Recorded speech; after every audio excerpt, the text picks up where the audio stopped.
Oliver's Fruit Salad. This book is written by Vivian, French, and it's illustrated by Alison, Bartlett. Oliver was eating his breakfast. He looked at his cereal and put down his spoon. "When I was staying with Grandpa," he said, "I helped him pick scrunchy red apples every morning." "How lovely," said Mum. When Mum made herself a cup of coffee, Oliver shook his head at his drink of blackcurrant juice. "At Grandpa's house, I saw real blackcurrants. Gran let me top and tail them. She put them in a pie." "Goodness me," said Mum. At lunchtime, Oliver's mum looked in the cupboard. "Shall we have tinned pears?" she asked. Oliver sniffed. "Grandpa grows pears," he said. "He doesn't eat pears out of tins. He grows pears on trees." "Lucky Grandpa," said Mum. After lunch, Mum got their coats. "Let's go shopping," she said.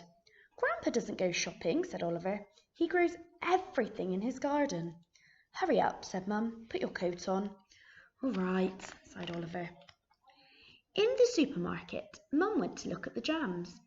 Oliver told her about Grandpa's wonderful cherries and strawberries and plums. "Oliver," said Mum, "look over there." "Why?" asked Oliver.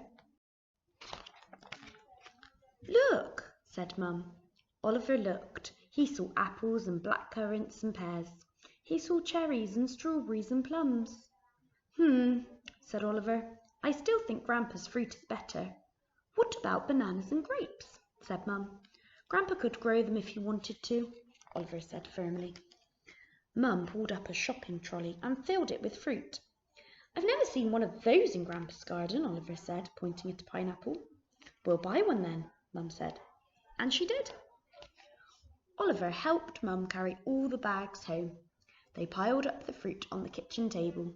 "Now," said Mum, "you can eat an apple, or a pear, or a plum. It's not in a jar or a tin. It's all fresh, so help yourself." Oliver shook his head. "No, thank you," he said. "I just helped Grandpa. I didn't eat any of the fruit. I don't like fruit." Mum stared. "Oh, Oliver." The doorbell rang. Oliver rushed to open the door. It was Gran and Grandpa. "Hello," said Oliver. "Come and see what we've got." Gran and Grandpa looked at all the fruit. "Fruit salad," said Grandpa. "What's that?" asked Oliver. "Something very special," said Gran. "We'll make it together." Gran, Oliver, Mum and Grandpa chopped up the fruit. When it was all in a big blue bowl, Oliver smiled. "It looks very pretty," he said. Mum put out 3 bowls. "Where's mine?" asked Oliver. "You don't like fruit," said Mum. "I like fruit salad," said Oliver, and he had 3 helpings. "Scrummy," he said. He licked his spoon thoughtfully. "But I bet if it was all out of Grandpa's garden it would be even scrummier." And even Mum laughed.